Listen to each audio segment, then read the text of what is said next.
Hello नमस्कार दोस्तों, मैं रनीश कुमार सिंह।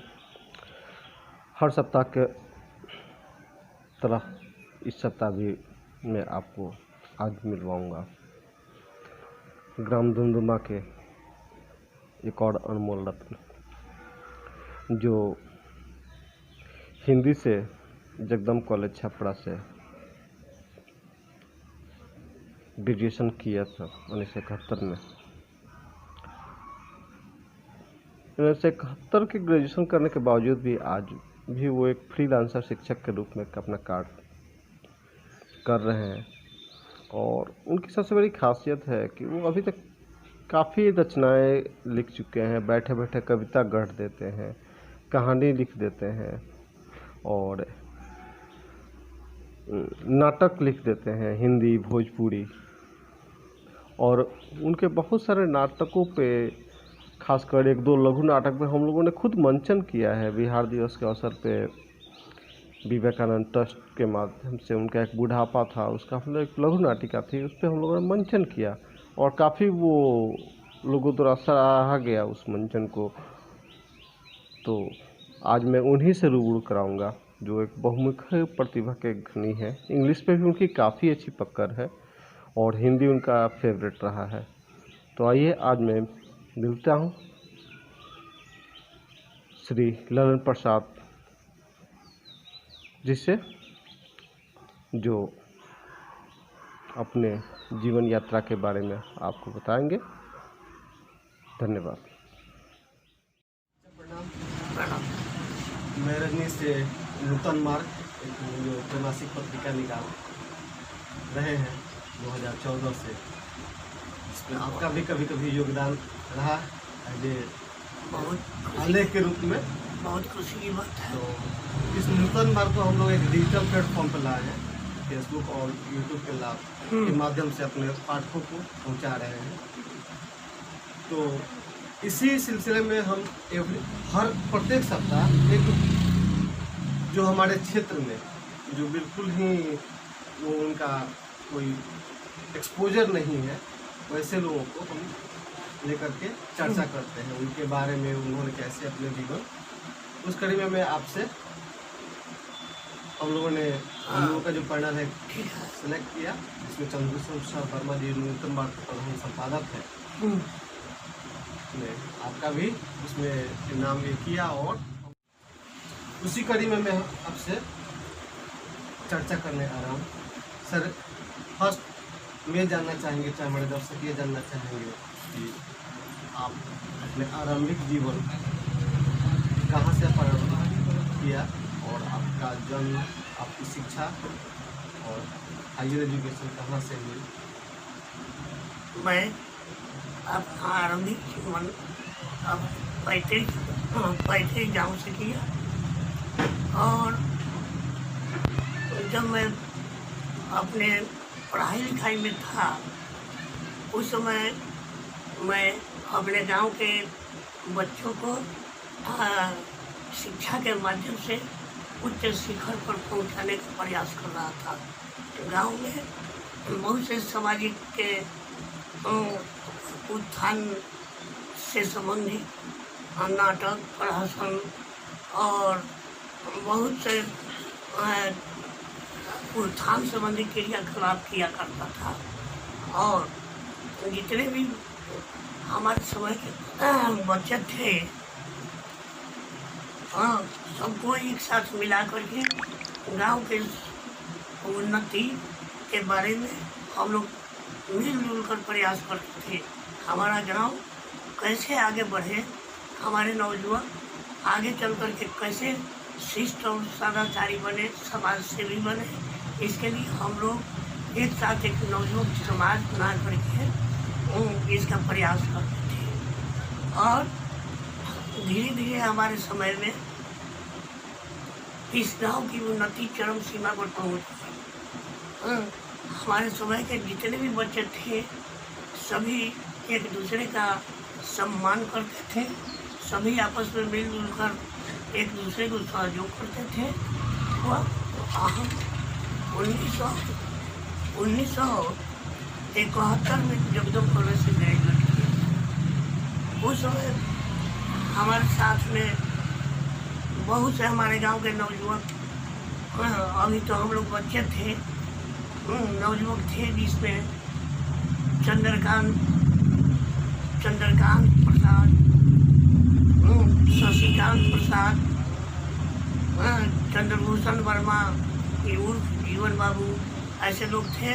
हम लोग एक साथ मिल करके और खूब मन से पढ़ते भी थे और सामाजिक क्रियाकलाप अपना योगदान भी देते थे। लेकिन आज का माहौल कुछ दूसरे तरफ का हो गया। आज की युवा पीढ़ी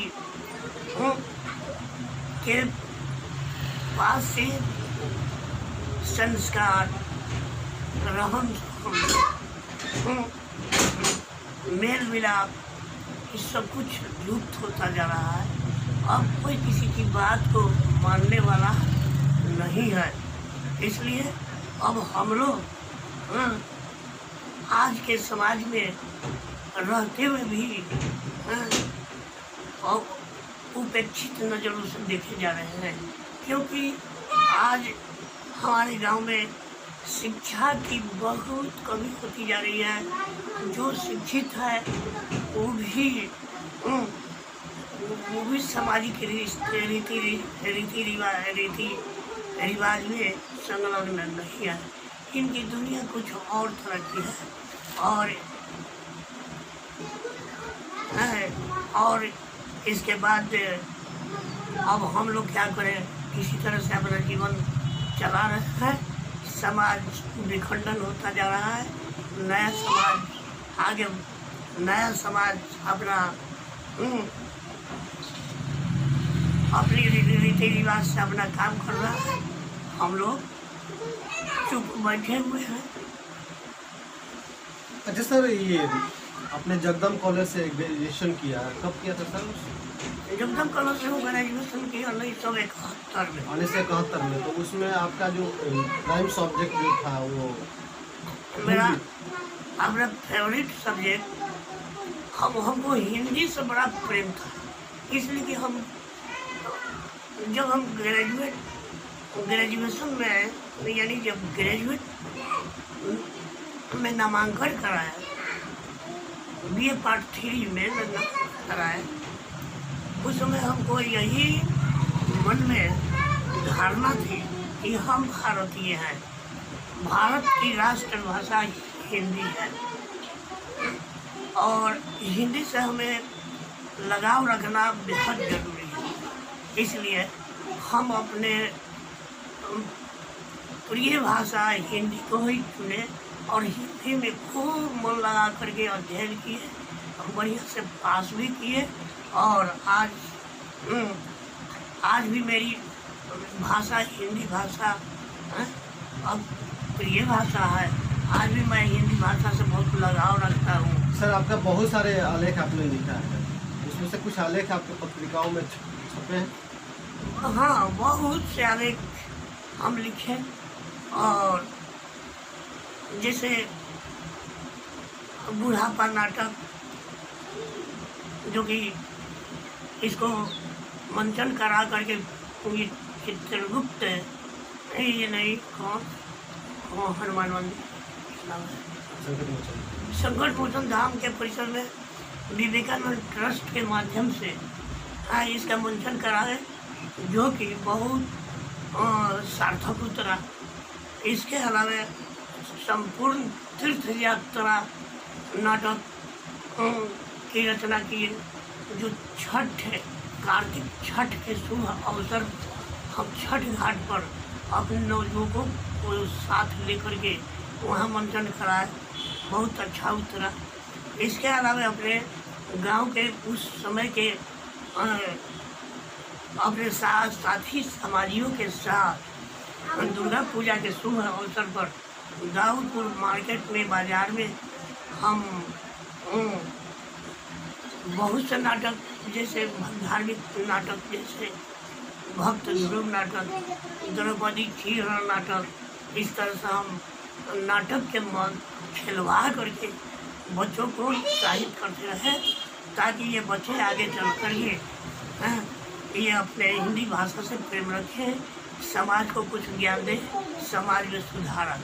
सर एक चीज़ हमने आपकी कहानी में देखा है, उसमें गवई नाम और ये प्रेरणा आपको कहाँ से मिली, कौन से राइटर से मिली? जो अपने जो भी ये है आलेख है, लेख है, कहानी है, उसमें गवई चित्रण ज़्यादा होता है, इसलिए कि और वो भी आज के सामाजिक जो इर्द गिर्द है उसी के इर्द गिर्द घूमते हैं।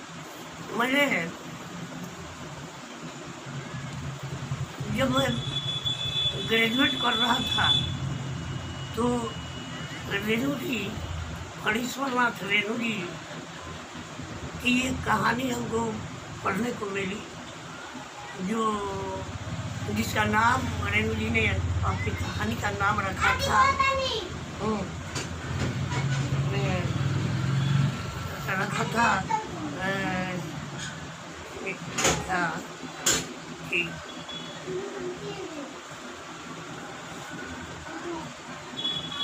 आई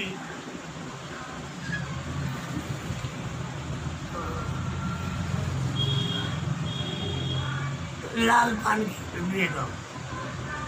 लाल पान की बेगम में रेणु जी ने आंचलिक कथा के आधार पर अपनी कहानियों की रचना की था। देखा कि रेणु अपने अंचल विशेष से बेहद लगाव था। उनकी कहानी को पढ़कर मुझे प्रेरणा मिली और मैं भी सोचा कि अपने गांव के इर्द गिर्द यानी परिवेश का चित्रण करूं, ताकि यहाँ के लोग अगर मेरी रचना को पढ़ें तो कुछ प्रभावित हो और उन्हें यहाँ की स्थिति, यहाँ के परिवेश, यहाँ की रूपरेखा के बारे में जानकारी हो और अपने को सुधार करें। एक चीज़ हम लोग एक चीज़ और भी देखे हैं कि आप बहुत सारी जो कविता लिखी हैं वो आप बैठे बैठे टोटल उसमें आपका माने कोई ये नहीं मिलता, अपना गवई जो है एक टेस्ट जो है माटी की सुगंध उसमें मिलते रहती है। हाँ, तो ये कविता जो कभी कभी बैठे बैठे मैं अपनी बुद्धि को चलाता हूँ, अपने कलम के जादू को चलाता हूँ, तो मुझे ज़्यादातर अपने अंचल विशेष क्षेत्रों से लगाव है और मैं देखता हूँ कि आज की सामयिक स्थिति क्या है, आज की युवा पीढ़ी किस क्षेत्र की ओर अग्रसर हो रही है। इसके संबंध में मैं बैठे बैठे चित्रण कर लेता हूँ, ताकि अगर किसी दूसरे के हाथ में मेरी रचना जाए तो आज की परिस्थिति, आज के परिवेश के बारे में उन्हें अवगत हो जाए। तो ये मैं अपने मन से सोच कर ये कविताएँ लिखता हूँ और समाजोद्धार से संबंधित मेरी कविताएँ भोजपुरी में भी होती हैं, भोजपुरी में भी लिखता हूँ और हिंदी में भी लिखता हूँ। सर आपकी एक रचना है कविता में बुढ़ापा, तो उसमें थोड़ा सा गुनगुनाएंगे? बुढ़ापा ये जो नाटक मैंने लिखा तो सोचा कि आजकल का जनरेशन जो है अपने बड़े बुजुर्गों का मान सम्मान, आदर सत्कार करना बिल्कुल भूल गया है। तो बुढ़ापा नाटक लिख करके मैंने यही बतलाना चाहा कि बड़े बुजुर्गों की सेवा करने से, अपने माता पिता की सेवा करने से हमें बहुत फल मिलता है, बहुत लाभ होता है। लेकिन आज के लोग एकात्मक परिवार होने के चलते माता पिता की उपेक्षा करते जा रहे हैं। अंत में माता पिता जब वृद्धावस्था को प्राप्त हो जाते हैं, कुछ करने में असमर्थ हो जाते हैं, तो उनके नौजवान बेटे उन्हें दुख देना शुरू कर देते हैं। इस पर मैंने टिप्पणी लिखा, एक छोटे से लघु नाटिका के माध्यम से यह दिखाना चाहा कि जब माता पिता बूढ़े हो गए तो सेवा करना पुत्रों का परम धर्म है। इसलिए उस नाटक में, मेरे बुढ़ापा शीर्षक नाटक में बहुत रहस्य छिपा हुआ है, जो जिस नाटक को मैंने रंगमंच पर अपने गांव के बच्चों के साथ प्रदर्शन करवाया, उसमें देखने वाले भी ये समझ गए कि नहीं जी हम लोग बहुत गलती काम कर रहे हैं, माता पिता की अवहेलना नहीं करनी चाहिए, माता पिता भगवान होता है। इसलिए इस प्रेरणा को पा करके जो भी नाटक देखे वे उस दिन से अपने माता पिता की अवहेलना करना। बुढ़ापा जो गीत है इस नाटक में हम लोग परसों बैकग्राउंड के रूप में उस गीत में थोड़ा सा गुनगुनाएंगे, भोजपुरी में आपने। तो मैंने बुढ़ापा नाटक जिसका मंचन करवाया, उसमें एक गीत का समायोजन किया।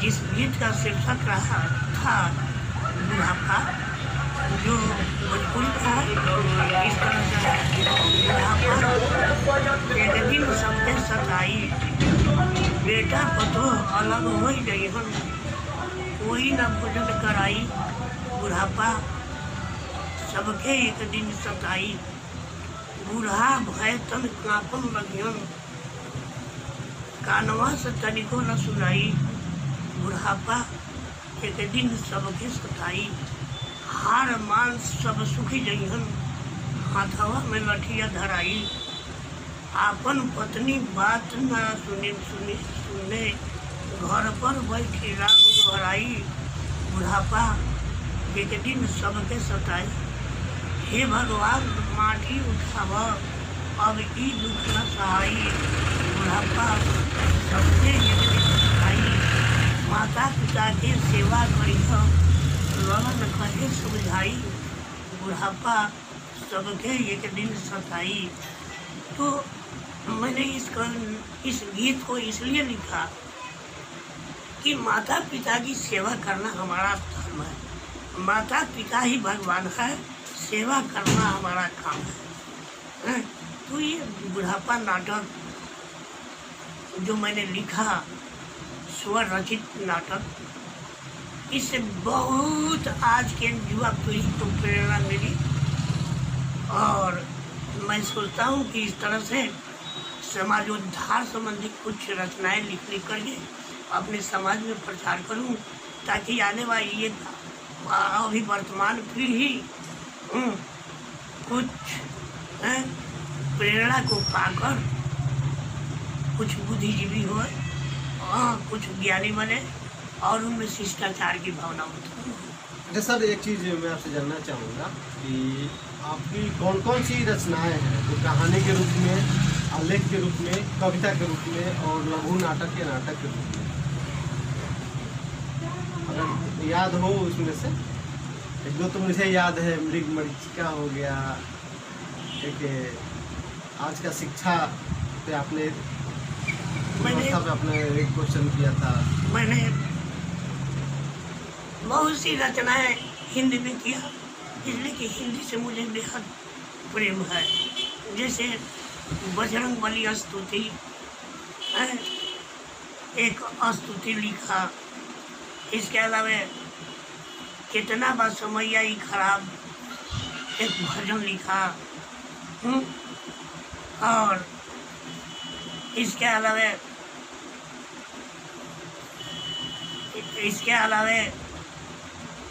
अब का सोच करे न हो राम, एक भजन लिखा, बोल बम भजन लिखा, करम गति टारे ना टरे भजन लिखा, ये हथियारी माया एक गीत लिखा, तारा धागा लागी यही जाकर घरिया में, दहेज प्रथा, शंकर स्तुति, सरस्वती वंदना, दुनिया बा बेला, जीवा घबरात बा, पेट, इसके अलावा बाल था के चलो, बेटी की विदाई काहे खातिर करे गुमान भाई जी, पानी, मोबाइल की नशा, यह दुनिया है भौजाल, दुनिया एक पहेली है। इस तरह से मैंने बहुत सी कविताओं को हिंदी तथा भोजपुरी में लिखा। इसके अलावा दुमदुमा गांव की सांस्कृतिक परंपरा और दुमदुमा गांव की झांकी, इस तरह से मैंने अपने गांव की मिट्टी के सुगंध को बड़ी सुंदर भाव व्यंजना में इसकी रचना की। इसके अलावा मेरी मरीचिका, जीवन पहेली है, नया साल नई उमंग इत्यादि बहुत सी कविताओं को लिखा। अच्छा सर, एक चीज़ बताएंगे, जब आप लोग शिक्षा ले रहे थे उस टाइम की शिक्षा व्यवस्था और आज के शिक्षा व्यवस्था में क्या अंतर है? पहले एक चीज़ हमने देखा है कि काफ़ी लोगों में जो पढ़ते थे उसकी एक प्रभाव रहता था। आज के एजुकेशन में दोनों में क्या डिफरेंस क्या है? सर, जब हम लोग 1967 में हम मैट्रिक पास किए जयपुर हाई स्कूल से, उसके बाद फिर हमको पढ़ाई लिखाई में बहुत लगन थी। हमारे समय में जितने भी मेरे उम्र के बच्चे विद्या अध्ययन करते थे, उनमें पढ़ने की होड़ लगी रहती थी। बच्चे बहुत अध्ययन करते थे, दिन रात मेहनत करते थे, गुरु का सम्मान करते थे, गुरु का कहना मानते थे। इस तरह से ये उस समय के बच्चे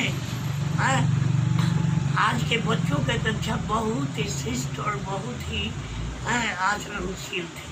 लेकिन सर एक चीज़ देख रहे हैं कि आज के बच्चे भी माने आज जो भी डेवलपमेंट हुआ है इन्हीं बच्चों की वजह से ही हुआ है। ये बच्चे आगे पढ़ के लिख के आगे गए हैं, तभी तो हो पाया है। लेकिन क्या आपको लग रहा है कि हमारे जो ग्रामीण परिवेश है उस तरह की हमें शिक्षा मिल पा रही है? लेकिन जो आगे IAS या IPS या साइंटिफिक जो बन रहे हैं तो ग्रामीण बच्चे ही बन रहे हैं, ना कि शहर वाले बच्चे बन रहे हैं। आज जो IPS या ICS ISS जो कुछ भी आज उच्च दर्जा के पद प्राप्त कर रहे हैं, जो बहुत तो ग्रामीण बच्चे हैं और बहुत शहरी बच्चे हैं। तो कैसे, क्यों? इसका कारण यह है कि जिन बच्चों का माहौल, जिन बच्चों का संगत अच्छे बच्चों के साथ है, जो अपनी जिम्मेवारी को समझते हैं कि नहीं हमको पढ़ना है, मैं अपने एम्बिशन पर, अपने एम पर जरूर पहुँचूँगा, तो वे बच्चे जो लगन से तहे दिल से पढ़ाई करते हैं। तो आज के युवा पीढ़ी में भी ऐसे बच्चे आज अपना उच्च दर्जा प्राप्त कर रहे हैं। ये कोई असंभव बात नहीं है। तो पहले भी जो लड़के पढ़ते थे वो क्या उस समय बांस के वंश में धमोई नहीं जमता है। पहले भी नाजायज लड़के थे और जायज लड़के थे, पहले भी परिश्रमी लड़के थे और मुनाफा शूटिंग करने वाले भी थे। आज के युग में भी बहुत से पढ़ने वाले लड़के हैं और आज भी बहुत से लड़के लाफा शूटिंग करने वाले हैं। तो ये दुनिया गुण और अवगुण से परे नहीं है। गुलाब का फूल देखने में बहुत सुंदर लगता है, लेकिन उसकी टहनियों में चुभने वाले कांटे भी होते हैं। तो क्या जहाँ गुण होता है वहाँ अवगुण भी होता है, जहाँ अवगुण होता है वहाँ गुण भी होता है। सभी एक समान नहीं है। जिनका मन, जिनकी अंतरात्मा जिस परिवेश में प्रवेश कर गई वे उस अपने मनोवांछित फल को तो अवश्य ही प्राप्त करेंगे। अच्छा सर, एक चीज़ ये भी जानना चाहिए कि आप एज ए फ्रीलांसर टीचर हैं जो प्राइवेट स्कूल में पढ़ा रहे हैं, और आज की जो शिक्षा है, पहले आप लोग सरकारी स्कूल से आपका शिक्षा ग्रहण किया, लेकिन आज का जो माहौल है सरकारी स्कूलों में लोगों को विश्वास कम है, सरकारी नौकरी में ज़्यादा विश्वास है, सरकारी स्कूल में नहीं है। बच्चों की शिक्षा अंग्रेजी स्कूल में चाहे प्राइवेट स्कूल में ज़्यादा होती है। तो क्या सरकारी स्कूल के शिक्षा का जो स्तर है वो गिरा है या क्या कारण है कि लोगों में चेंज आया? सर, सरकारी स्कूल और प्राइवेट स्कूल आज हमारे देश में ये बहुत सी संस्थाएं सरकारी और प्राइवेट संस्थाएं चल रही हैं, लेकिन आज के गार्जियन की धारणा ये बनी हुई है कि प्राइवेट में सरकारी की अपेक्षा बहुत अच्छी पढ़ाई होती है। हम अपने बच्चों को इंग्लिश मीडियम स्कूल में दाखिला देंगे ताकि ये आगे चल कर के ये बढ़िया पढ़ने लिखने में होनहार हो जाएंगे, अच्छी नौकरी प्राप्त करेंगे, अंग्रेजी के जानकार होंगे। सो बात नहीं है।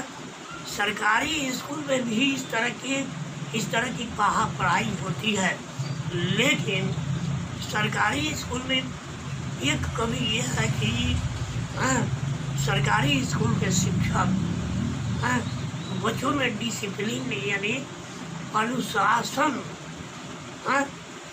बहुत कम रखते हैं। बच्चे जहाँ चाहते हैं तहाँ घूमते हैं फिरते हैं, उन पर कोई गार्डिंग बच्चों पर ये शिक्षक लोग गार्डिंग नहीं करते हैं, और इसका परिणाम ये होता है कि अभिभावकों का मन ज़्यादातर प्राइवेट स्कूल में ही अपने बच्चों को पढ़ाने के लिए। इसका मतलब ये है कि अभिभावक जो है सरकारी स्कूल में अपने बच्चों को भेजते हैं तो वहाँ असुरक्षा फील करते हैं कि हमारे बच्चे वहाँ सुरक्षित नहीं है जा करके, इसलिए यही कारण है कि वो प्राइवेट की तरफ जा रहे हैं। हाँ, सरकारी स्कूल के शिक्षक जबकि वो भी पढ़े लिखे बहुत क्वालिफाइड है और सब ट्रेंड टीचर है, सब कुछ ज्ञान है, लेकिन वे अपनी जिम्मेवारी से बिल्कुल च्युत हो चुके हैं।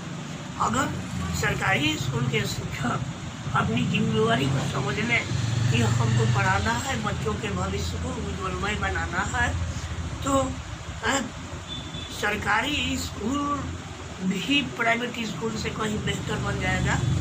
और जबकि सरकार सरकारी स्कूल पर बहुत खर्च कर रही है, शिक्षकों को बहुत गस्टेड ऑफिसर का तनख्वाह दे रही है, फिर भी ये हमारे ये सरकारी स्कूल के शिक्षक अपनी जिम्मेवारी को नहीं निभा रहे हैं।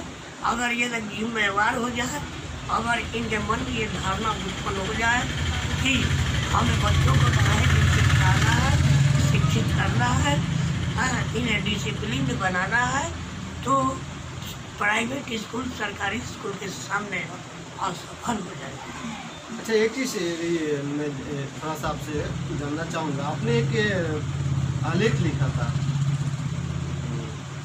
आज की हमारी शिक्षा पे, जिसमें आपने शिक्षा के व्यवसायीकरण पे आपने एक किया था, जोड़ दिया था। हाँ, एक आलेख लिखा था शिक्षा के संबंध में, ताकि आज की शिक्षा प्रणाली दिन पर दिन गिरती जा रही है। क्यों? कारण क्या है? कारण यह है कि शिक्षा को लोग पेशा बना लिए हैं। हाँ, ये पेशेवर बन गए हैं आजकल के शिक्षक लोग, चाहे वे प्राइवेट के हो चाहे सरकारी के। हाँ, स्कूल में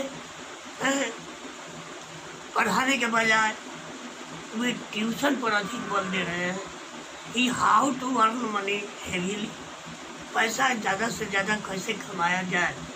हाँ, इसके लिए शिक्षक के स्कूल में ध्यान न देकर ये ट्यूशन पर ज़्यादा ध्यान देते हैं।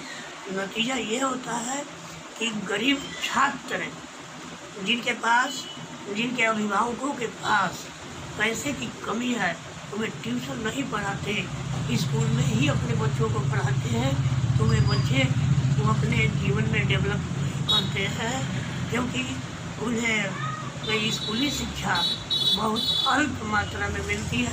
ट्यूशन के लिए पैसे अगर रहते तो वे भी ट्यूशन करते, लेकिन अगर शिक्षा को व्यावसायिक नहीं बनाया जाए, सब लोग अपने अपने जिम्मेवारी पर ध्यान दें, तो सरकारी स्कूल हो चाहे प्राइवेट स्कूल हो, पेशेवर नहीं बने और हर स्कूल में गठित होकर के बच्चों का पठन पाठन किया जाए, तो क्या है कि शिक्षा चरम सीमा पर नहीं पहुँचेगी।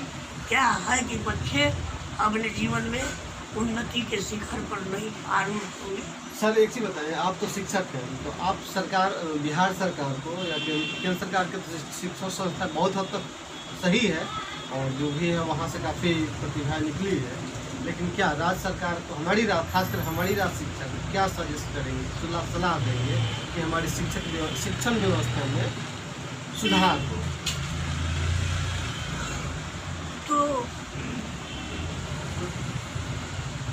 मैं तो सुझाव यही दूंगा कि शिक्षक, राज्य सरकार जिस तरह से हमारी शिक्षा में सुधार लाने के लिए पानी की तरह पैसे खर्च कर रही है, शिक्षकों में, विद्यार्थियों में कितना अनुदान देकर के सब कुछ कर रही है, क्यों? शिक्षित बनने के लिए, साक्षर बनने के लिए, बुद्धिजीवी बनने के लिए। तो मेरा सुझाव यह है कि सभी शिक्षक, चाहे सरकारी हो चाहे गैर सरकारी हो, अगर ये तहे दिल से बच्चों को पढ़ाने का प्रयास करें तो शिक्षा में अपने आप सुधार हो सकती है। और इसके लिए हमें दत्तचित्त होना होगा। शिक्षकों को, अभिभावकों को, विद्यार्थी को, सब लोग अगर अपने रिस्पॉन्सिबिलिटी पर ध्यान देंगे तो क्या है कि शिक्षा में सुधार नहीं होगी, लेकिन सबको एक चित्त होकर के अपने कर्तव्य का निर्वाह करना होगा। सर अभी तो हम शिक्षा की बात हो गई और हम थोड़ा सांस्कृतिक आते हैं। हम लोग जब बच्चा थे उस टाइम जो सांस्कृतिक, धार्मिक और सामाजिक जो हम लोग का एकता न बना था, काफ़ी एकीकृत था। हर लोग हर पर्व त्यौहार में इकट्ठा होकर के सामूहिक रूप से कार्य करते थे, लेकिन आज वो बिखराव दिख रहा है। इसका मुख्य कारण क्या है? हाँ, आज से एक दशक पहले की बात मैं कहता हूँ, अपने अनुभव की बात, जो देखा हूँ आंखों से, वही तो बात आपसे करता हूँ। आज से 10 वर्षों पहले, जाते दिन में 10 वर्ष पहले, जिस तरह से गांव नगरों में एकता की भावना प्रदर्शित होती थी, आज घर घर में बिखराव देखने को मिलता है। भाई भाई में कुटुंबती देखने को मिलता है। आज सभी लोग अपने अपने में मस्त हैं। कोई किसी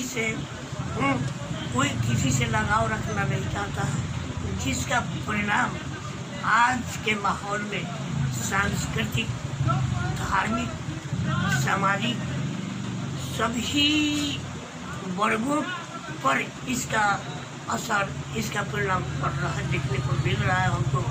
क्यों? आज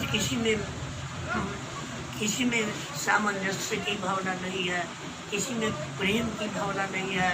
हर घर में कलह है, हर घर में कुटुंबती है, मतभेद है। सब लोग अपनी अपनी डफली और अपना अपना राग आलाप रहे हैं। तो आज कहाँ गइल मोर गाय बछड़ुआ, कहाँ गइल मोर गाँव रे, कहाँ गइल मोर चिट्ठा कबड्डी, कहाँ गइल झनखार रे। नाता छूटल, रिश्ता छूटल जगत व्यवहार रे। बीवी लेके साथ में अपना घूमे जगत संसार रे। कहाँ गइल मोर गाय बछड़ुआ, कहाँ गइल मोर गाँव रे। क्या कहूँ, गाँव की ये दुर्दशा, नगरों की ये दुर्दशा, जो आज के माहौल को जब हम लोग देखते हैं तो अपने दांतों से उंगलियां दबा लेते हैं कि वो समय कहाँ गया, जो कि नगरों में, गाँव में अमन चैन की भक्ति बनती थी। लेकिन आज हाहाकार, चित्कार, कलह, व्यभिचार, मतभेद इत्यादि की भावना जहाँ देखिए तहाँ सुनने को मिल रही है। अच्छा, इसका मुख्य कारण क्या है? होता जा रहा है। आज इसका मुख्य कारण क्या है?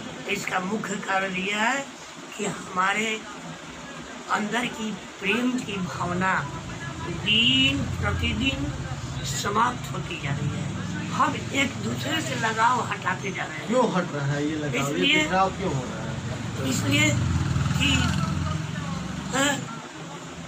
इसलिए हटता जा रहा है कि सभी अपने अपने स्वार्थ की पूर्ति के लिए हैं, तो अपनी ही उल्लू सीधा करने के लिए अपनी ही डफली और अपना ही राग आलाप रहे हैं। अगर हर एक व्यक्ति अपनी ही राग आलापे हाउस का नाच नाचे तो बताइए कहाँ से एकता रहेगी, कहाँ से सामंजस्य रहेगा। और हम विखंडित होकर के अपना ही अवनति करते जाएंगे, समाज विखंडित होता जाएगा, भेदभाव की भावना बढ़ती जाएगी, समानता की भावना घटती जाएगी और हमेशा हम लोग दुख के दरिया में गोता लगाते रहेंगे। और एक दिन ऐसा होगा कि सारी दुनिया इस मतभेद के दरिया में स्नान करके दुनिया के टापू में सदा सर्वदा। अच्छा सर, एक चीज़ मैं आपसे जानना चाहूँगा कि अभी जो सामाजिक माहौल है, जो ये है, वही स्थिति हमारे राजनीतिक स्तर पर भी देखने को मिल रही है। पहले राजनीति की तरह होती थी, राजनीति अपनी जगह होती, पर्सनल डिसीजन अफेक्टेड नहीं होती थी, प्रभावित नहीं होती थी। लेकिन आज राजनीति में पर्सनल व्यक्तिगत रिश्ता भी थोड़ा सा बिखराव हो रहा है, लोग एक दूसरे पर अटैक कर रहे हैं। तो राजनीति में ये क्या कहते हैं, ये बिखराव क्यों आया, जो हमारे देश के लिए घातक हो रही। आज हम चाइना और पाकिस्तान के समय जो भी इस आपदा की घड़ी में भी राजनीतिक एकजुटता दिखाई नहीं पड़ रही है, चाहे वो अभी कोरोना काल में हो। जब से कोरोना आया तब से राजनीतिक बिखराव भी दिख रहा है, लोगों में एकमतता नहीं आ रही है। क्वेश्चन उठना चाहिए सरकार के, लेकिन वो सरकार पे क्वेश्चन न उठ जाए कि वो देश के अगेंस्ट ही चला जाए। सर, अगर राजनीति के संबंध में, देश की एकता के संबंध में हम लोग बात करें तो हमको तो ऐसा ही लगता है मानो राजनीति, हमारे देश की राजनीति बहुत से सांप्रदायिक पार्टियों में विभक्त है। बहुत सी पार्टियां हैं हमारे देश में और हर एक पार्टी के नेताओं को एक पद ले लेने की होड़ लगी हुई है। आज हर पार्टियां हम भोले भाले जनता को अपने राजनीति के चकमे में फंसा करके अपना उल्लू सीधा करने के फेर में लगी हुई है। भोले भाले जनता को हम कैसे राजनीति करें कि हमारे बस में हो जाए, हमको ही वोट दे। तो इस स्वार्थ की राजनीति हो रही है जिसमें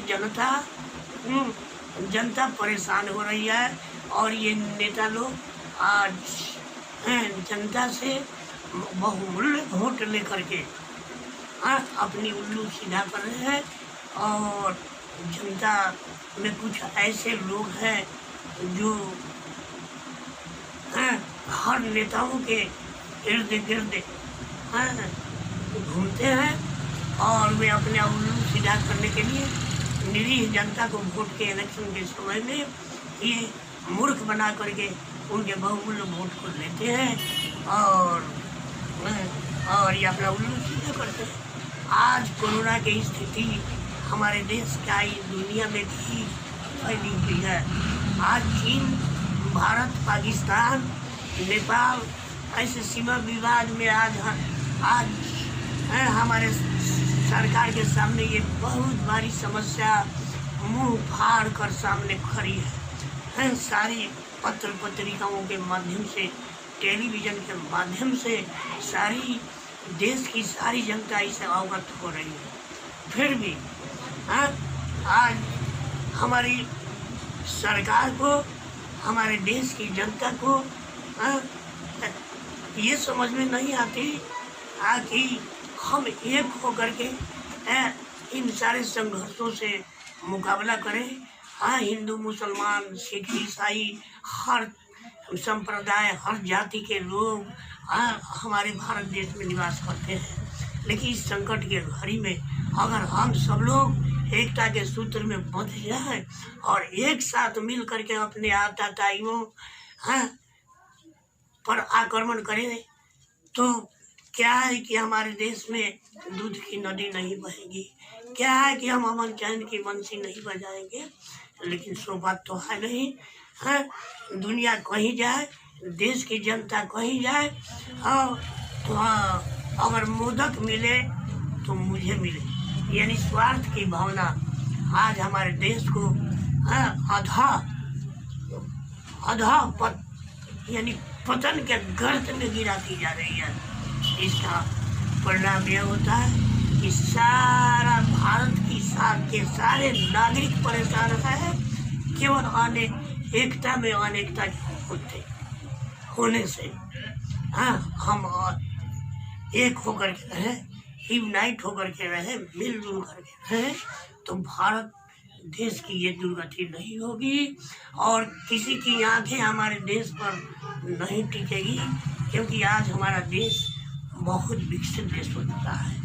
हम जो चाहे सो कर सकते हैं, लेकिन एक होकर के रहे तब।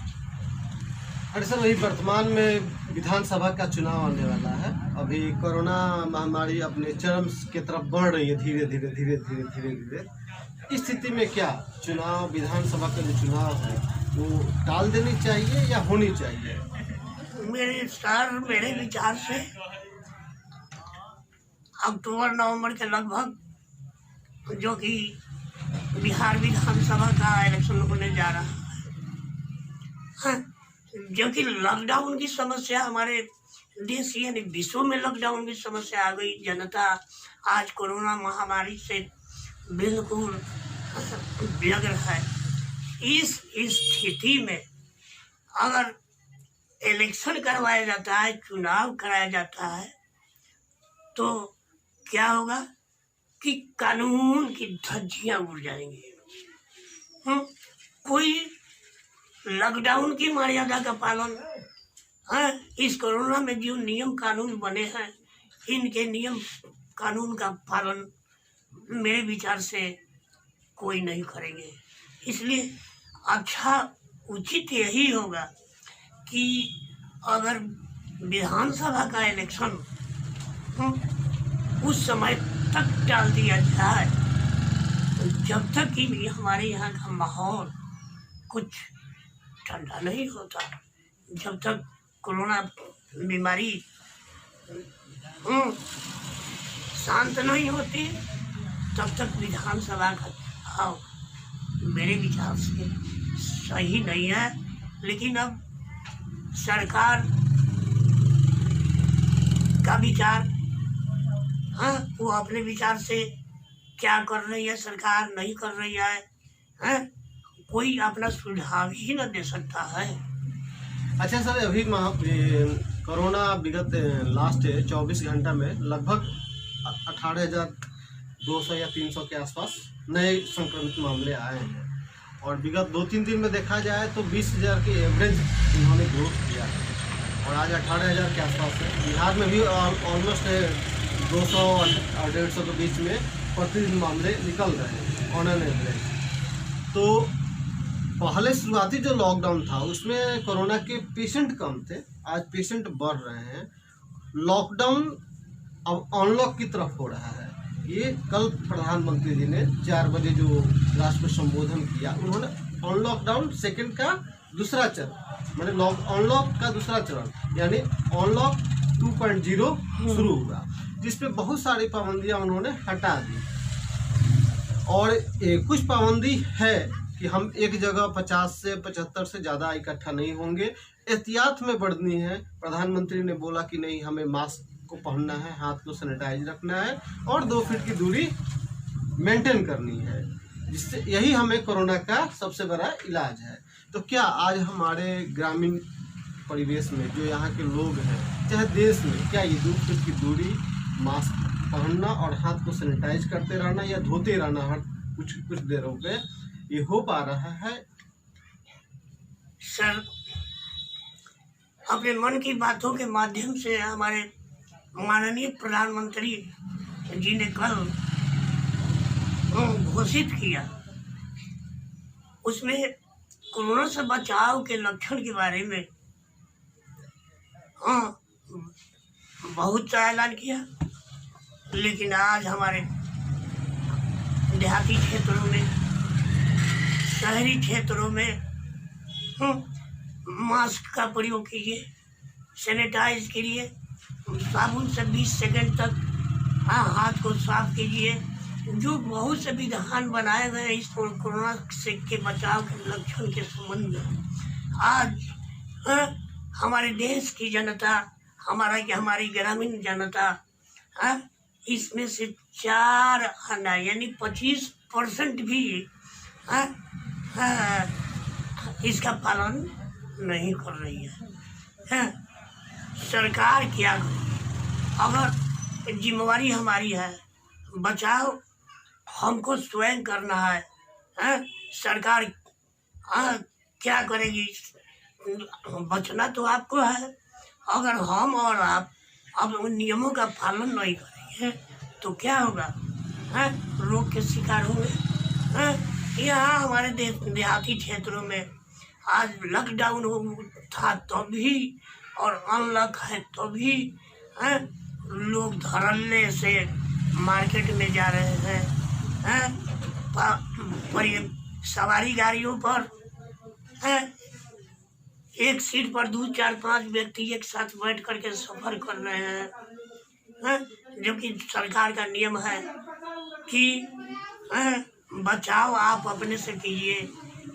सब कुछ जितना नियम बतला दिया गया है, रोज रोज बताया जाता है टीवी चैनल के माध्यम से, पेपर के माध्यम से, लेकिन हम लोग एक आना भी इस पर नहीं ध्यान देते हैं। नतीजा कि पहले जो कोरोना वृद्धि की स्थिति थी उससे कहीं दुगनी अब हो रही है अनलॉक में। क्यों? इसका मतलब कि हम लोग नियमों का पालन नहीं कर रहे हैं। अगर नियमों का पालन करते, अपनी सुरक्षा अपने आप करते, तो इस तरह की बदतर स्थिति हमें देखने को नहीं मिलती। बहुत बहुत धन्यवाद सर। बहुत बहुत धन्यवाद। Thank you very